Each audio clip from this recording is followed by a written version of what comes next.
ഫെബ്രുവരി 20 വെള്ളിയാഴ്ച. മത്തായി 9, 14, 15, 5 വരെ വാക്യങ്ങൾ.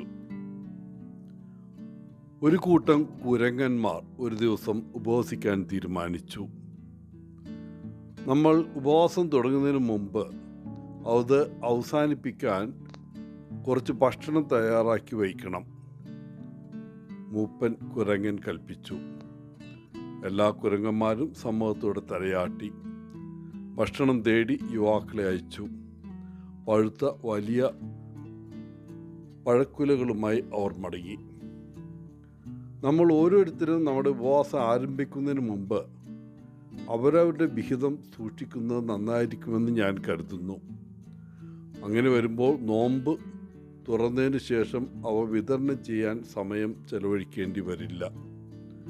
നമ്മുടെ ഉപവാസം അവസാനിക്കുമ്പോൾ നമുക്ക് എത്രമാത്രം വിശപ്പുണ്ടാവുമെന്നറിയാമോ? കുരങ്ങൻ തലവൻ്റെ ഭാര്യ പറഞ്ഞു. മറ്റു കുരങ്ങുകൾക്ക് ഈ ആശയം ഇഷ്ടപ്പെട്ടു. അവർ അവരുടെ വിഹിതം വാഴപ്പഴം ശേഖരിച്ച് കയ്യിൽ വെച്ചു.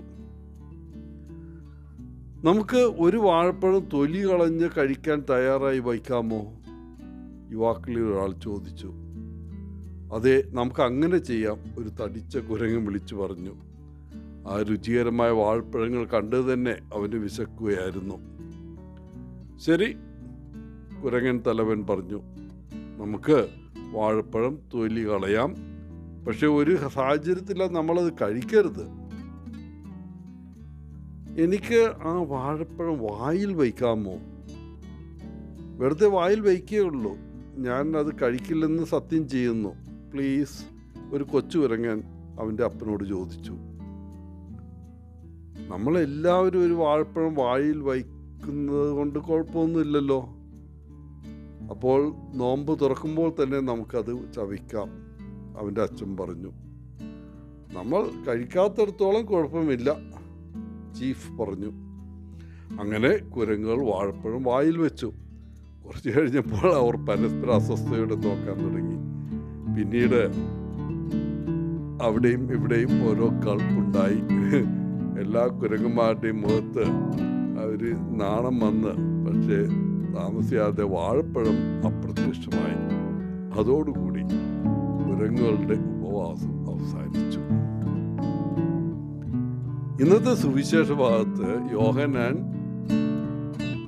യോഹന്നാന്റെ ശിഷ്യന്മാർ യേശുവിനോട് എന്തുകൊണ്ടാണ് തങ്ങളും ഫരിസേയരും പതിവായി ഉപവസിക്കുന്നത്, പക്ഷെ അവൻ്റെ ശിഷ്യന്മാർ ഉപവസിക്കാത്തത് എന്ന് ചോദിക്കുന്നു. യേശു അതിനുള്ള കാരണം പറഞ്ഞത് മണവാളൻ ഇപ്പോഴും അവരുടെ കൂടെ ഉള്ളതുകൊണ്ടാണ്.